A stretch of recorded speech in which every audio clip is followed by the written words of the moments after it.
What's up, guys? I'm Mr. Coolman.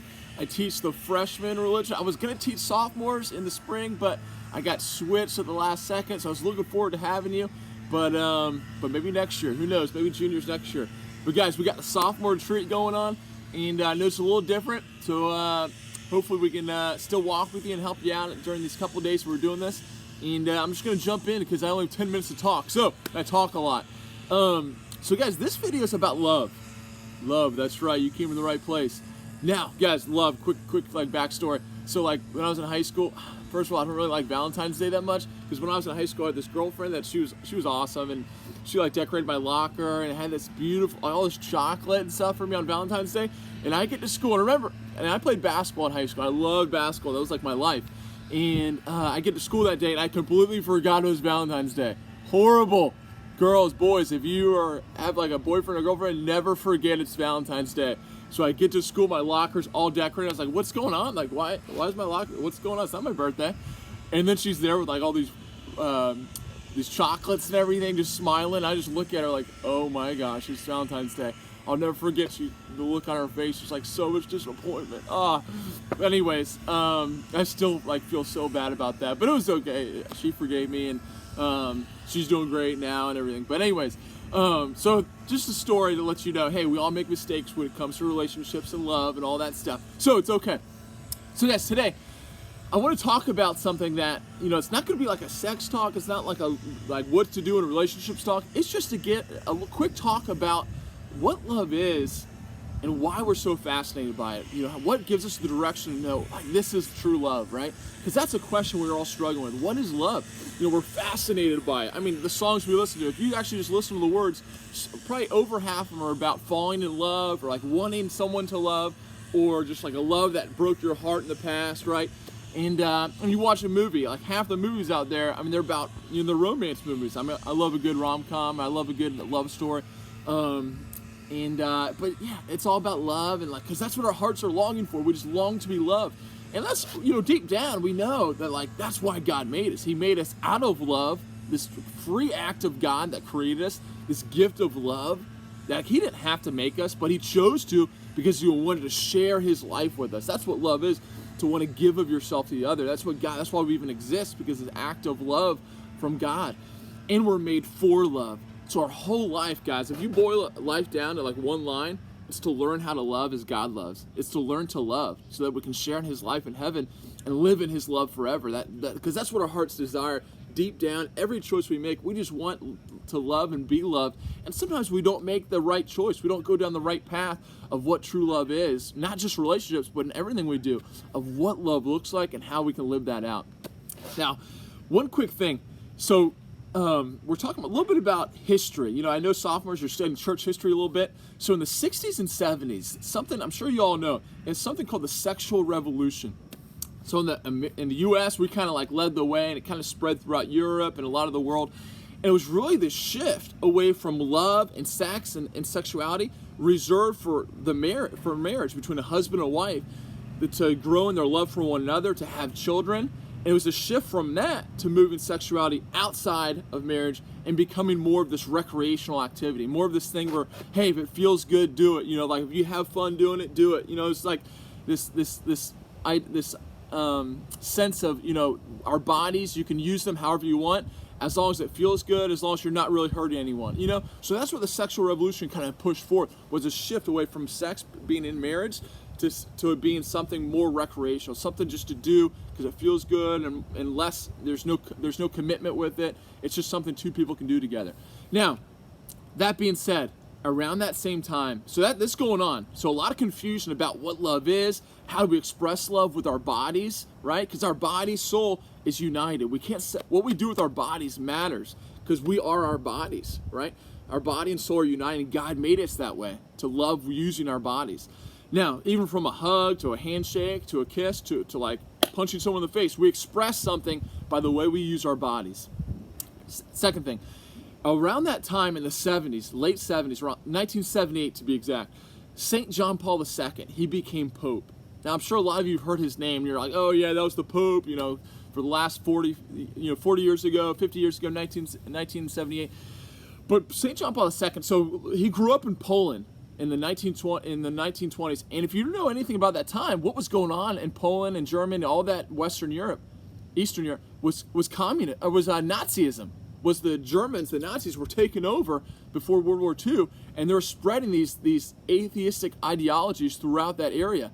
And St. John Paul II was raised in that, and he knew, early on it was wrong. He was like, no, like the Nazis, the way they looked at people were as like machines. Like they would even separate families and want them to be separate so that they would just serve the government. They don't want religion, they don't want family life, they just want everything at the service of the government, and that's it. So they ripped out the culture of Poland. St. John Paul II sees this growing up as a teenager. He knows it's wrong. And then after the Nazis get defeated in World War II, and then maybe even worse, were the communist Soviet Union, who came in and they put on their own form of dictatorship, right? Ripping out religion, not wanting families to be together, stripping Poland of all its culture. And St. John Paul II, as a young man, is growing up in this, and he becomes a priest, and he wants to fight against it. And he sees what's going on in the world around him. And he grows close with young people. Young people were like at the center of his heart. He knew that they were the future of the church, the future of this world. He knew he wanted to dedicate himself to serving the youth. And these young people, these young adults, these young married couples, he would take them on these weekend excursions into the mountains of Poland, do these hiking trips into these beautiful, outdoor areas in Poland. He used to love the outdoors. And he would take them and he would just talk to them about their life, about their relationships, about love. He loved to talk about human love. And from these excursions with young people, from these relationships he developed, he started to develop these ideas of what human love is, rooted in his Christian faith. And he saw how people were being hurt in the world. As he became Pope later on in the 1970s, the sexual revolution's going on in the 60s and 70s. He looked around the world. He saw we are a broken world because we are broken in the way we love. That we have lost our sense of love. We have lost our sense of how to love, especially when it comes to how we love with our bodies. So St. John Paul II looked at that, and right when he became Pope, one of the first things he did was for the next couple years, once a week, he started to deliver these speeches. They're called the Wednesday audiences. He would give one day a week, Wednesdays, he would deliver these speeches that would then be published throughout the world, and they were about human love. Specifically, they were about how we use our bodies and like human sexuality to love in the right way. And no one had ever heard a pope talk about love. Like this guy out of nowhere who was a young pope, and he was there talking about human love. And people were fascinated because they were wondering, like, why? Like, he should be talking about church stuff. Why is he talking about, like, the body and sexuality and human love?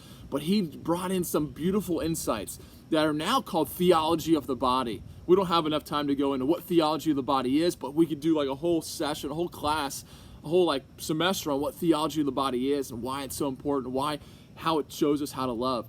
But a couple quick points about it I want to highlight. Actually, let me tell you a quick story.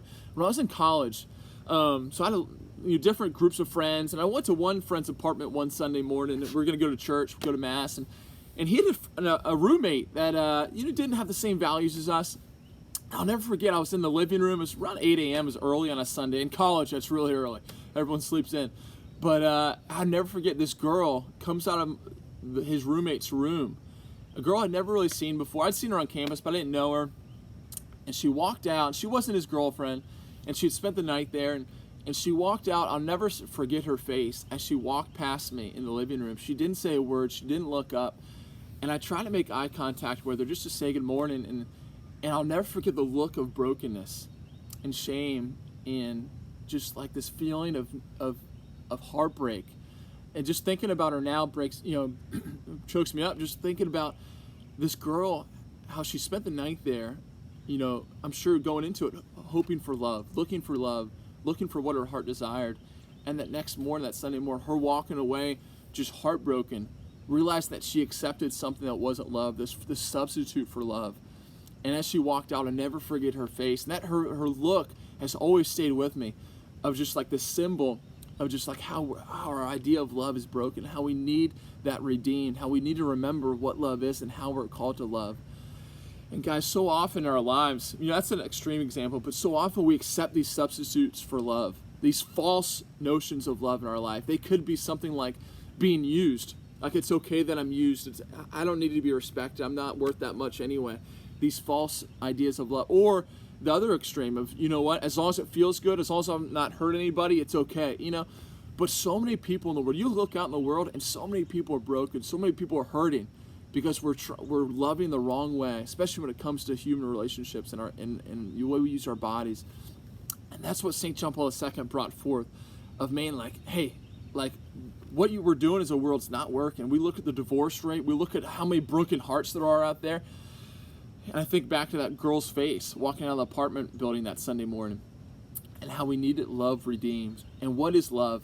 And so often we look for love in different places, in the music, in the movies, in our own experiences. We develop these false notions of what it is, and we allow that to guide our hearts, to guide our lives and our relationships. But there's this beautiful community in Croatia. I forget the name, but I should have looked it up before I made this video. But the divorce rate is something like 0. This community, this area, this like town. And people went in there asking, like, what is going on? Like, how are your marriages stay intact for so long? And they used to say this tradition they had that when they got married, husband and wife, they would have this crucifix. And the husband and wife would both put their hand on the crucifix and make these vows to one another, make this prayer. And they would keep that crucifix in their home until the day they died, in a special place in their home. And they asked, like, what does that symbolize for you? And they would say, we want to know how to love, and we'll look at that crucifix. And they said any time where we felt like things were going bad, or like, I don't know, just like we're struggling in our marriage, we would look at that crucifix and we'd remember what it means to love. Because what is love? Ultimately, at the end of the day, God is love. He's the one who pours out his love upon us. And he showed us love by becoming one of us, dying on the cross for us, for you and for me, to say, this is what love truly is. When I think about the cross, I think about Jesus looking at us and saying, this is what love is. We're going to be tempted to accept false substitutes for love, and we all know what they are. I don't even have to say them. Like, just these lies about what love is, these lies about who other people think we are, of what love is. But Jesus coming and saying, this is what is true. This is what love is, to give yourself for another person, to will what is good for them. And to will what's good for them is desire them to experience the joy of God in their life, the joy of heaven someday. So if something's not bringing someone closer to heaven, closer to God, it's probably not love. It's probably not what's best for them. So again, guys, I know this is a little bit longer than what's supposed to be, but just a little taste of, hey, like, St. John Paul II came in the late 70s, gave us this idea, reminded us of, hey, be careful of where we're going as a culture. Be careful of where we're going with our music, our movies, and like our idea of love, because we have to come back to what it truly is, what our hearts truly desire. And that's to love the way God loves, to give of ourselves for the good of the other. So guys, have a great retreat. I love you, praying for you. God bless.